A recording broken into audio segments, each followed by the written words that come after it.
أعوذ بالله من الشيطان الرجيم. بسم الله الرحمن الرحيم.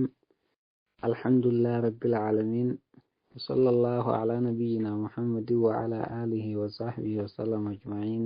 أما بعد، محاضرة نوديمات ارتقيسة إن شاء الله. الرأس والنفع دبنو استدلالهم بأثر ابن عباس كفر دون كفر على عدم تكفير الحكام الطواغيت الحاكمين بالقوانين الوضعية. شبهان والرباطل تنفانتنا أدلة قرآن في حديثات الفتي قونو دليل فتشو إسانيتي أثر عبد الله بن عباس جتشا إساقنين كفر دون كفر نيجيسن ani qawarjaadhaan kufrun duuna kufrin jeesun kufrummaan daanyoota muslimtoota kan odoonii fi haalaal hin godhatin dilaawan kan gumboon murteessan yookaan kan aanaa isaaniitiif tumsan yookaan nama tokko kan dantaa gama isaatii eeggataniif tumsan yoo haalaal godhachuu baatan kufrummaan isaanii san kufrummaa gadiitii tan amanteerraa isaan baaftuu miti numa dibeessiti malee je'ee kan inni daanyoota muslimtoota irratti dubbate sun isaan xaaquuta irratti micceeruu isaaniiti. san daliilfachuu isaaniiti alaa adami takfiiri ilxukkaami xawaaqiiti daanyoota xaaquuttan tahan murteessitoota xaaquuttanii kan seerowwan ilmi namaa tumee asbaaza kanaan murteessan kana kafarsiisuu dhabuudhaarratti asar ibnu abbaas kana daliilfachuu isaaniiti. affatanirraa walii dubbanne isaan itwaaqumattu namni seera xaaquutaatiin murteessaa jirus kufrummaan isaa tuni kufrummaa amantiirraa isa baaftuu miti kufrummuma isa dileessitu jedhan jechuun garuu namni isaan kufrummaan isaa kufrun duuna kufreechaa ni jiran kun neehuu xaaquuta rabbiin subhaanahu wa ta'aalaadha. walaqad ba'athnaa fi kulli ummatin rasuulan an i'budu llaha wajtanibu xaaquuta kan rabbiin jeessani xaaquuta rabbiin irraa of fagaadhaa jee xaaquutatti isaan yaame sun isaan ammoo kalimaa jijjiiruudhaaf jecha kufrummaan isaanii kufrummaa amantiirraa isaan baaftuu miti jedhan. xaaquunni yoom takkaatu amantii keessa seene gaafnummaan amantii islaaminaa keessa xaaquunni seene hin jiru kan isaan islaaminaarraan ba'u jedhan kun garuu xaaquunni lama yoo jiraates isaaniitu irraa jawabu jechuudha. tokko kan kufrun duuna kufrin jedhaniin tokko immoo kan khaarijun anil millaa jedhaniin yoo ni jiraate sun isaaniitu irraa dubbataa daliila wajjin. xaaquunni tokko kan muslimaa kan numa dilaawu yoo jiraate kaan ammoo kan kufrummaa keessa jiru kufrummaa gurguddoo amantii islaaminaa alaa keessa kan jiru yoo jiraate isaaniitu irraa jawabaa jechuudha. kanaafuu duuba warreen seera xaaquutaatiin mana murtee taa'anii murteessaa jiran kana kafarsiisuu dhabuudhaarratti kufrummaan isaanii kufrummuma isaan dibeessituu jechuu isaaniit irratti asar ibnu abbaas kan isaan fidatan kanarraa dubbachuufi wanni sun akkaaniif isaaniif hujjaa hin taane kanarraa olii dubbanna inshaallah. warri baaxil kun egaa akka beekanitti akkanis dubbatanitti akka ummata keessaas dhawwaaqanii lallabanitti jechuun jama'aan islaamaa kun yeroo waa'ee xukumii keessatti nama kafarsiisan ixlaaqaanii nama kafarsiisanii jedhan muslimtoota dilaawes ni kafarsiisaniiti kufrummaa keessatti isachi baasan jedhan amantii islaaminaa keessa isa baasanii kana yaadan guutumattuu ixlaaqaan namni waan rabbiin buusan hin murteessine kaafiraa'uma jedhanii jedhan tuni garuu waan ummata daawaa haqiiqaa tawxiidaa fudhachuudhaaf yaada qabanillee irratti fokkisanii burjaajeessanii booda dachaasuu barbaadaniin irraa jechuudha. haqiiqatti deebi'anii ogguun ilaalan namni itlaaqatti namni waan rabbiin buusan murteessine kofrummaan isaa kofrummaa amantee irraa isa baaftuu miti jiru isaanii jechuudha. Itlaaqumattuu jala muranii. Kana maaliif wanni niin jeef hogguu xaaquuta seera rabbiin ta'in kan namni as baaseen murteessaa jiru muslima kufrummaan isaa kufrun duuna kufri jedhan muslima maal ni gaafattere. Kanaafuu jama'aan islaamaa duuba addaan qoodan akkuma sababni faame sunitti jechuudha. Ammoo jecha kufrun duuna kufri jedhamu keessa xaaquuttan seera xaaquunni tumees baaseen murteessu kun keessan seenan jechuudha. Namni keessa seenan jiru sun adillaatu isarraa barbaadama adillaatu isarraa eegamaa jechuudha. Garuutu ammoo isaan xaaquuttan kana kan seera rabbiin ta'iniin murteessuu isaaniitiif jecha jama'an islaamaa kabarsiisaa jiran kana maaliif kabarsiiftanii jara akkuma nuti muslima jenneenitti isinoo maaliif muslima jechuunii dhabdanii jechuudha. Wanni isaan lolchiisaa jiru kana malee waan biraatii miti jechuudha. Garuutu ammoo jecha kana quraanaa fi hadiisni nu isaan irratti raddii godha jechuudha. Rabbiin subhaanahu wa ta'aalaadha suuraa maayidaa keessatti waman lam yaxkum bimaa anzala allaahu fa ulaa'ika humul kaafiruuna jedhe.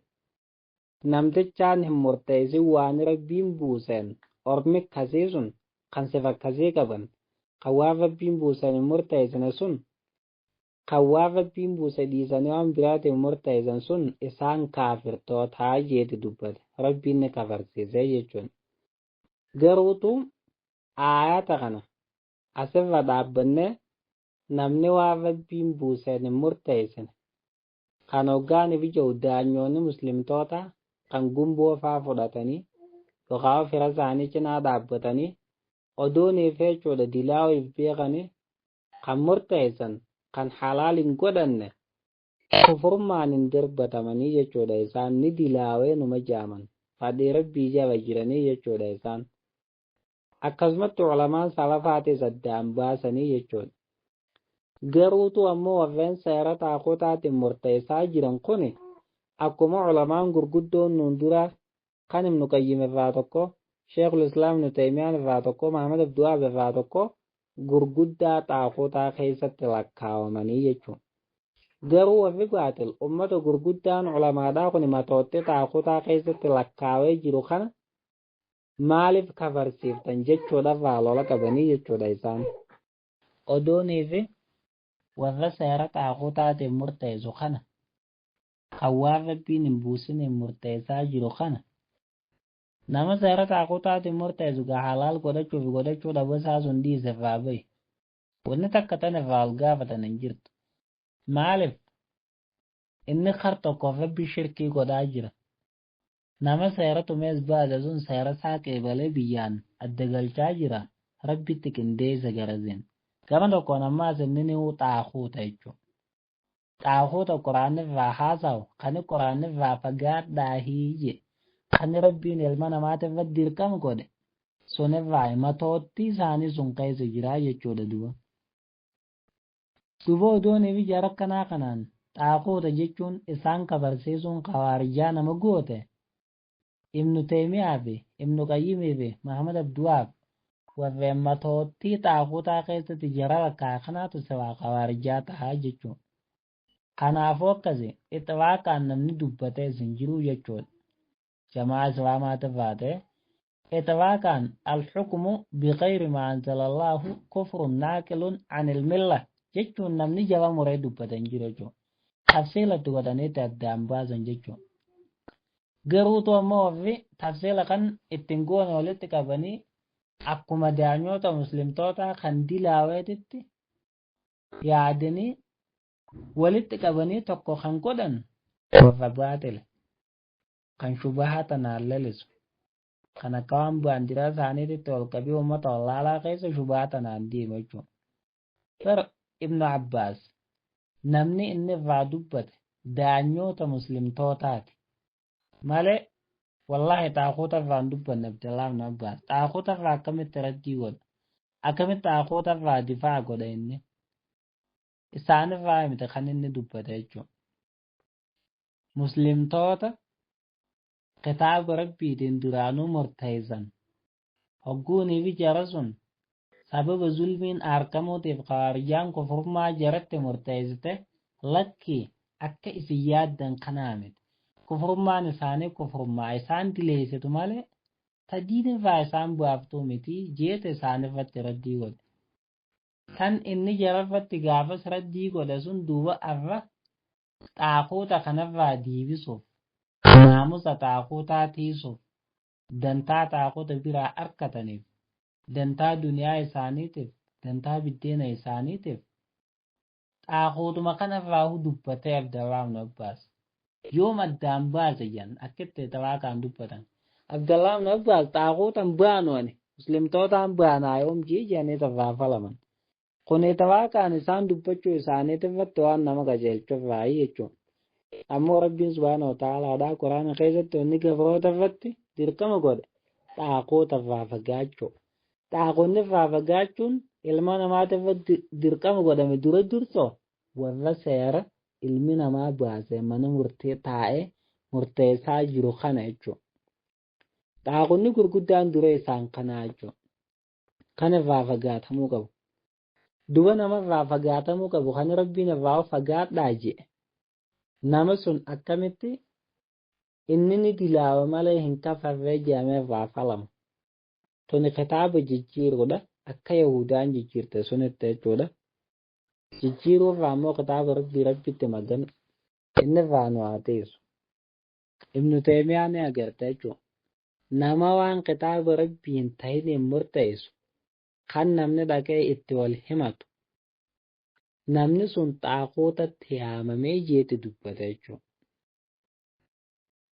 Maaliif namni waan rabbiin hin buusin hin murteessu xaaquuta ta'e. Kan inni irraa dubbates xaaquutan seera namaatti murteessaa jiran kana. Seerri namaatti murteessaa jiran kunin seera Jingiskaan dur tumeef jechuudha. Sunuma kan babal'isan. Sunumarraa kan isaan damee godhan malee waan biraatee miti jechuudha. Kuni caadii kan Ibnu Teemiyaan irraa dubbates seera akkasii sun jechuudha.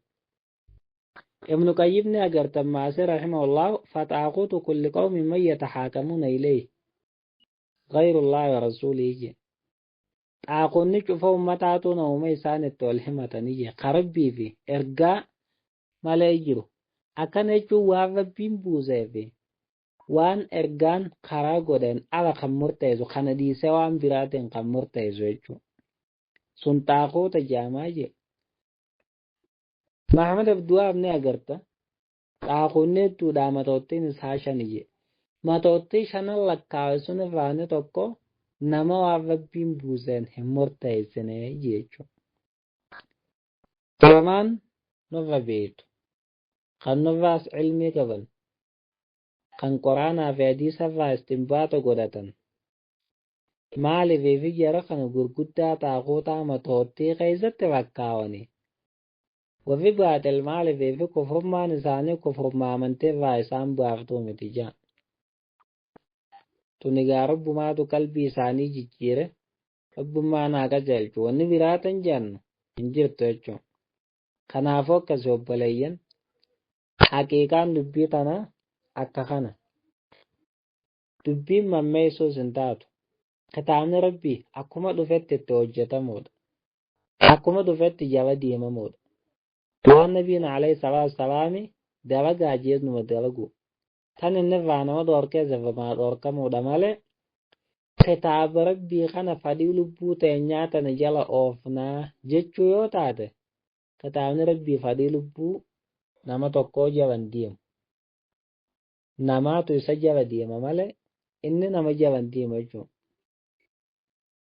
Rabbii walaw ittaba'a al-haqqu ahwaa'ahum lafasadati as-samaawaatu wal-ardu wa man fiihinna jee. Hayni kun silaa fadhii ummata kaafirtootaa kana jala deeme dachiinis samiinis wanni isiilee keessa jiru hundinuu silaa baddee jechuudha. Kanaafuu kitaaba namaa jala deema malee kitaabni rabbii inni nama jalan deemu jechuudha. Kitaaba if jala oofna hin jedhan. Kara kitaabni siin deemu sun deemta jechuudha. Akka gaala funyootti dhawanii oguunii fi funyaan kana hidhii isaatitti jechuudha guduunfan haadha harmaati ooftu ziyyaa deemu sanitti nuti sadarkaa akka gaala suniiti jirra jechuudha. Kitaabni Rabbii ammoo sadarkaa akka nama isa dura deemu san jira. Haruma inni nuun deemuu malee isaaf jala oofnaadhaa miti jechuudha. Akkasii kitaabni Rabbii akkuma bu'e san akkuma Rabbiin itti ajaje sunitti itti dalagamuudha.